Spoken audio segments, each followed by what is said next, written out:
A solstice tale. Solstice, from the Latin sol, sun, and sistere, to stand still or stop. The 21st of December is the night in which the sun stands still.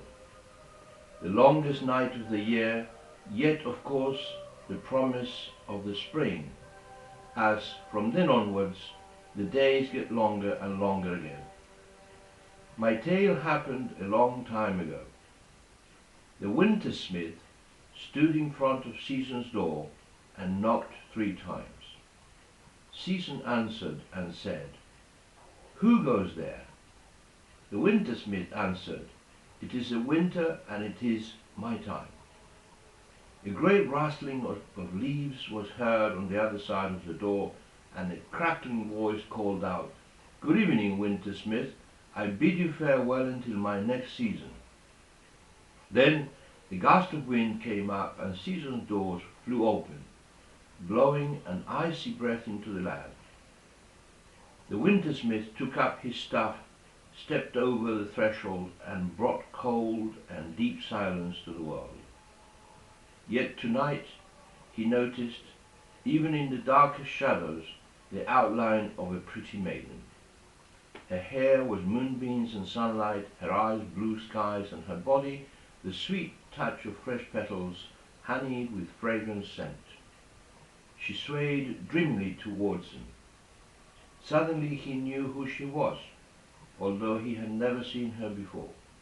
She must be Spring, that elusive creature that knocked on his Season's door when it was his time to relinquish his rule for another year. He must ask her to leave and return to her sleep until her time came, otherwise the universe would shatter and they would all perish. Just then the Spring Maiden turned toward him and her gaze met his. The wintersmith and the Spring Maiden fell deeply in love. Every day the maiden's form grew clearer as the sun lengthened its day. The wintersmith and the Spring Maiden were never apart. Day till night, night till day, so consumed they were in their love. He showered the land with sparkling snowflakes, each one a tiny, unique jewel for her.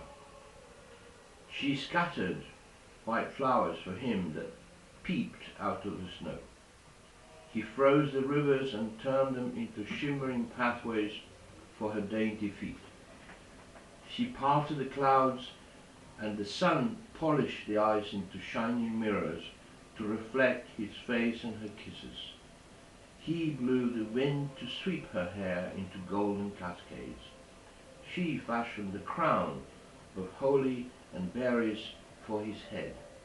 Finally, the Spring Maiden took her full form, and the 2 lovers embraced, their passion bringing time itself to a standstill.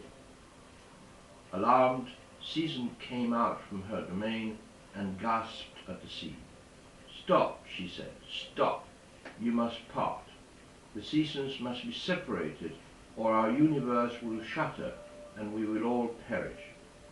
The lovers wept and cried out in anguish, "Oh, please, please, if only we had more time." Hearing his name called out with such longing, Time himself was summoned out of his dimension.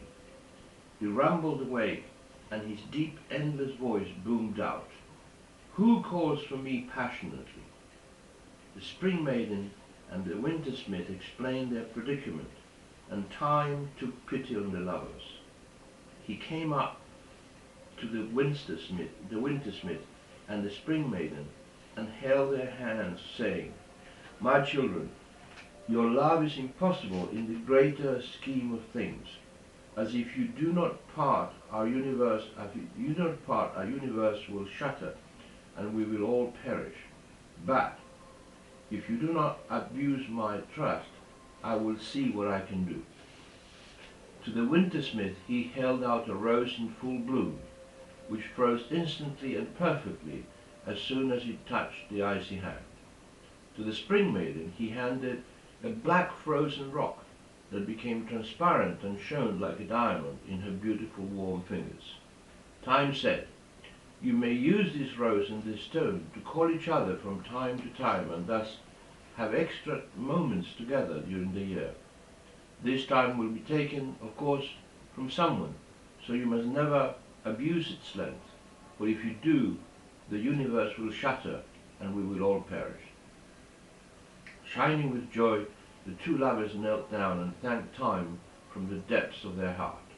From this day onward, the winter smith and the spring maiden are able to catch kisses, meet and make love throughout the year, nibbling away seconds, minutes and hours here and there. So now, when you notice that your time, which was in abundance a moment ago, has suddenly disappeared, and the seasons are sometimes upside down, with a spring day in February and a winter day in July, you'll know that it is simply the winter smith and the spring maiden snatching just a few precious moments together, and perhaps you won't be so cross, knowing that occasionally time and the weather are in the hands of those two lovers.